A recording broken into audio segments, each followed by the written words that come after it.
Svi su digli ruke. Zašto mi ne odustajemo? Zašto smo mi danas odlučni? Jer to je kao svaka šansa. Ali pitanje je kako ti stojiš u odnosu na te probleme. Neće nas niko ući u Evropu. Ajde da mi budemo jedna od retkih generacija u istoriji koja će da izgura ovu stvar. Šetnja za Zorana, tako se svake godine 12. ožujka obilježava dan kada je snajperskim hicem ubijen srbijanski premijer Zoran Đinđić. Ove godine šetalo je više od 20.000 ljudi. Masovnije je bilo jedino na pogrebu, kada je cijela zemlja bila u šoku. U međuvremenu se promijenilo mnogo toga. Oni koji su ga zvali izdajnikom danas nose vijenac na mjesto gdje je ubijen. Nedelja svojatanja Đinđića je sada jedna priča koja ide po društvenim mrežama, upravo zbog toga što se uvek negde oko 12. marta dešava to da odjednom svi su njega cenili, svi su i kada su mu bili protivnici smatrali da je on mudar ili pragmatičan i tako nešto.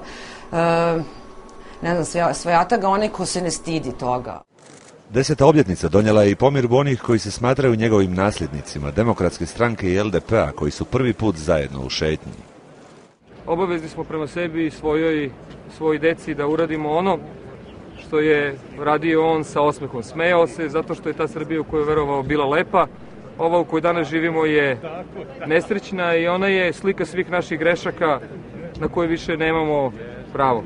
Verovao ono što tada mnogi misle da nemoguće, da jednog dana Slobodan Milošević neće voditi Srbiju. Zahvaljujući tom verovanju i energiji, na kraju smo uspjeli da promenimo taj režim i da krenemo dalje. No to kretanje dalje u proteklih 10 godina sasvim sigurno nije u skladu s vizijom koju je Đinđić imao. On je tražio brzinu djelovanja, rušenje zapreka i rješavanje problema.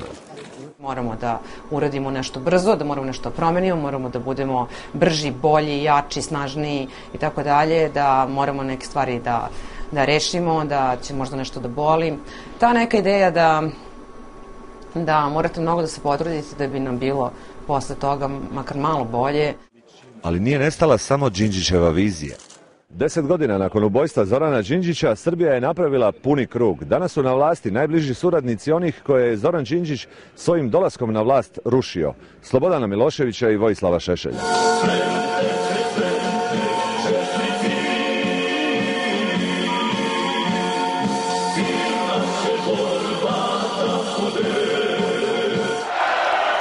U danima prije atentata Đinđić je bio meta radikala, čiji se vođa nekoliko tjedana prije ubojstva predao u Hag.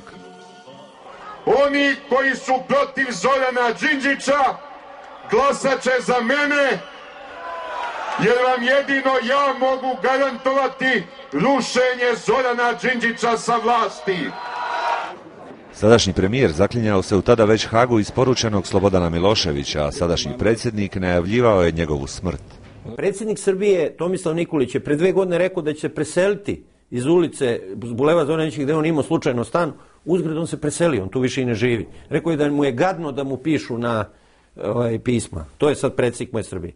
Predstavnici nove vlasti rekli su da bi Đinđić danas podupirao njihove postupke. To je naravno jedan nemoralni marketing politički, ali tu ima nešto suštinski pogrešno. Ne, ti predstavljaš jednu drugu političku opciju u Srbiji i građani Srbije treba da budu svesni da one postoje da bi mogli da biraju. Neki Đinđićevi suradnici kažu kako je zaokret nove vlasti prema Europi neizravno priznanje da je ubijeni premijer imao ispravnu viziju, ali za boljitak to nije dovoljno. Te naše ideje iz Zoranove i moje o evropskim integracijama su pobedile i to se ne može zaustaviti. Ali mnoge druge reforme društva zaostaju. Dakle, nije dovoljno očigledno samo promeniti retoriku. No ono što se nije promijenilo jest to što se ni danas ne zna tko je točno odlučio da će premijer biti ubijen. Mi znamo poduzimača, mi znamo izvođača radova, mi još uvijek ne znamo investitora. Kaže to Miloš Vasić, autor knjige Atentat na Zorana, koji ima svoje sumnje, ali nema dokaze o tomu tko je stajao iza ubojstva, no zna kome je odgovaralo, a istraga nikada nije uključila političke motive. Ako se vi obradujete što je neko ubijen, to nije krivično delo, to je sramota, to je druga stvar. Ako iskoristite svoju neku prednost koja je proizašla iz tog ubijstva, ni to nije krivično delo, to je politika. Mnogi krivice nalaze u protuhaškom lobiju koji mu nikada nije oprostio spremnost na suradnju u korist svoje države. Suština saradnje sa Haškim tribunalom je transfer osumnjičenih u Hag i nema saradnje bez tog elementa. On je bio na vlasti 25 meseci. Onda ti 25 meseci vi prvi put shvatate koliko je hrabrosti u suštini političke trebalo konfrontirati se sa tom ubilačkom Srbijom koja ga je naravno ubila na kraju. Pravda nije zadovoljena.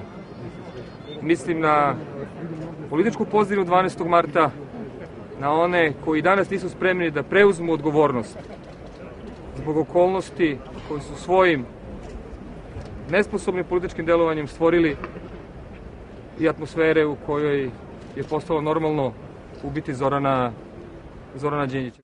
Možda se politička pozadina jednom i dozna, no izgubljeno vrijeme nitko ne može vratiti. Nemam reći, stojimo u mestu. Stojimo u mestu, još uvijek.